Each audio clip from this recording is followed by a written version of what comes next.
What are the benefits of sharing your life with a dog? Well, one of them has to be the company. Dogs are social by nature, so they love the company of people, which means they'll actually consider you as family and treat you like one of their pack. If you've never owned a dog, you'll be surprised how in tune they can be to human emotions and how much they can emotionally support you.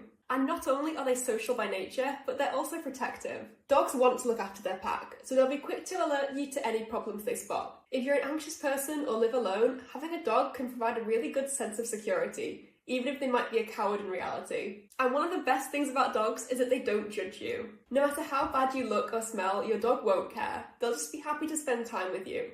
And knowing that your dog will be excited to see you no matter what just makes those rough days a little bit easier. What's your favourite thing about having a dog? Let us know in the comments.